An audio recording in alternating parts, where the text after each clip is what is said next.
Hello everyone, this is lesson 5, our final lesson. In this lesson, we will discuss international trade restrictions. Governments restrict international trade to protect domestic producers from competition.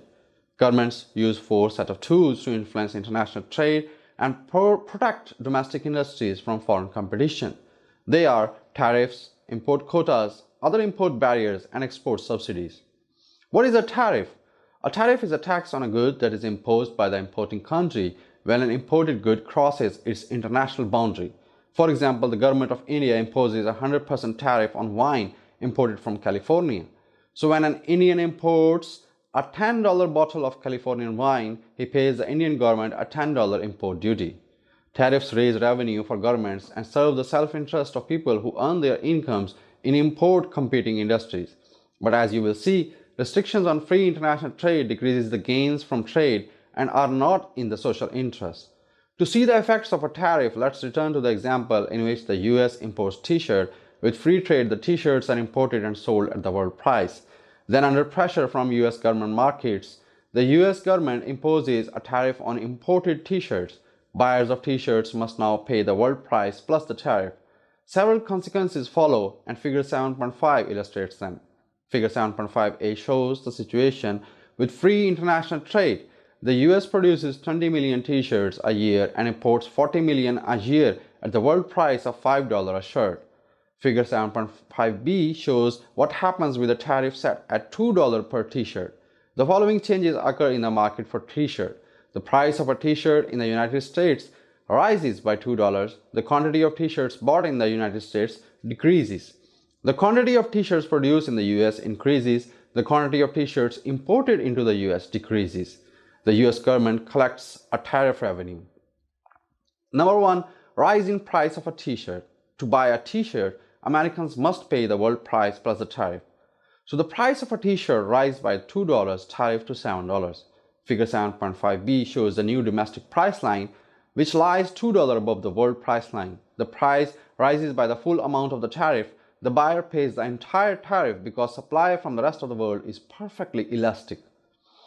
Number 2. Decreases in purchases. The higher price of a t-shirt brings a decrease in the quantity demanded along a demand curve. Figure 7.5b shows the decrease from 60 million t-shirts a year from $5 a shirt to 45 million a year at $7 a shirt. Number 3. Increase in domestic production. The higher price of a t-shirt stimulates domestic production, and US garment makers increase the quantity supplied along the supply curve. Figure 7.5b shows the increase from 20 million t-shirts at $5 a shirt to 35 million a year at $7 a shirt. Number 4. Decrease in imports. T-shirts imports decreased by 30 million from 40 million to 10 million a year. Both the decrease in purchases and the increase in domestic production contribute to this decrease in imports. Number 5. Tariff revenue. The government's tariff revenue is $20 million, $2 per shirt on 10 million imported shirts shown by the purple rectangle. A tariff on an imported good creates winners and losers and a social loss. When the US government imposes a tariff on an imported good, US consumers of the good lose, US producers of the good gain, US consumers lose more than US producers gain, society loses, a deadweight loss arises. US consumers of the good, they lose because the price of a t-shirt in the US arises. The quantity of t-shirts demanded decreases. The combination of higher price and smaller quantity bought decreases consumer surplus, the loss to US consumer that arises from a tariff. US producers of the good gain because the price of an imported t-shirt rises by the amount of the tariff. US t-shirt producers are now able to sell their t-shirts for the world price plus the tariff. At the higher price, the quantity of t-shirts supplied by US producers increases. The combination of a higher price and larger quantity produced increases producer surplus, the gain to US producers from the tariff. US consumers lose more than the US producer gain because the consumer surplus decreases for 4 reasons. Some because producer surplus, some is lost in a higher cost of production, some is lost because imports decrease, and some goes to the government as tariff revenue. Figure 7.6 shows these sources of lost consumer surplus. Figure 7.6a shows the consumer surplus and producer surplus with free international trade in t-shirts. Figure 7.6b shows the consumer surplus and producer surplus with a $2 tariff on imported t-shirts. By comparing figure 7.6b with figure 7.6a, you can see how a tariff changes these surpluses. Consumer surplus, the green area shrinks for 4 reasons. First, the higher price transfers surplus from consumer to producers. The blue area B represents its loss and gain of producer surplus. Second, domestic production cost more than imports. The supply curve SUS shows the higher cost of production, and the gray area C shows this loss of consumer surplus. Third, some of the consumer surplus is transferred to the government. The purple area D shows this loss. Fourth, some of the consumer surplus is lost because imports decrease. The gray area E shows this loss. Society also loses. A deadweight loss arises. Some of the loss of consumer surplus is transferred to producers and some is transferred to the government and spent on government programs that people value. But the increase in production cost and the loss from decreased imports is transferred to no one. It is a social loss, a deadweight loss. The gray area labeled C and E represents this deadweight loss. Total surplus decreases by the area C plus E. We now look at the second tool for restricting trade, import quotas. An import quota is a restriction that limits the maximum quantity of a good that may be imported in a given period. Most countries impose import quotas on a wide range of items. The United States imposes them on food products such as sugar and bananas and manufactured goods such as textiles and papers. Import quotas enable the government to satisfy the self-interest of people who earn their income in the import competing industries. But you will discover that like a tariff, an import quota decreases the gains from trade and it is not in the social interest. The effects of an import quota are similar to those of a tariff. The price rises, the quantity bought decreases, and the quantity produced in the US increases. Figure 7.7 illustrates these effects. Figure 7.7a shows the situation with free international trade. Figure 7.7b shows what happens with an import quota of 10 million t-shirts a year. The US supply curve of t-shirts becomes the domestic supply curve, SUS plus the quantity that the import quota permits. So the supply curve becomes SUS plus quota. The price of a t-shirt rises to $7. The quantity of t-shirts bought in the US decreases to 45 million a year. The quantity of t-shirts produced in the US increases to 35 million a year. And the quantity of t-shirts imported into the US decreases to the quota quantity of 10 million a year. All the effects of this quota are identical to the effects of a $2 per shirt tariff, as you can check in figure 7.5b.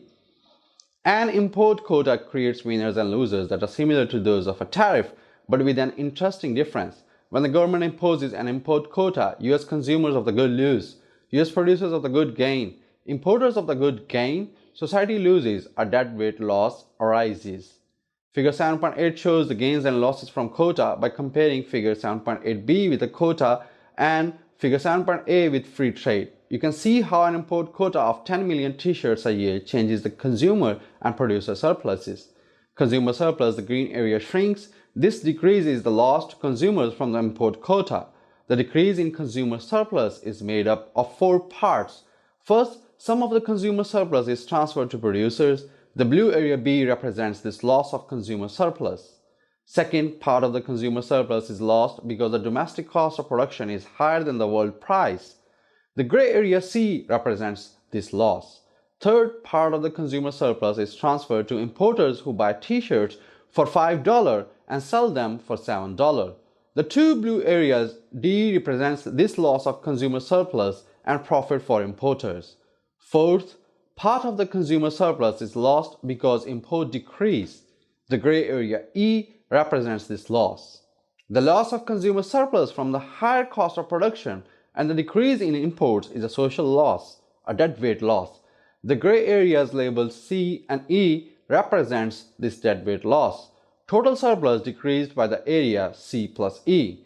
You can now see the one difference between a quota and a tariff.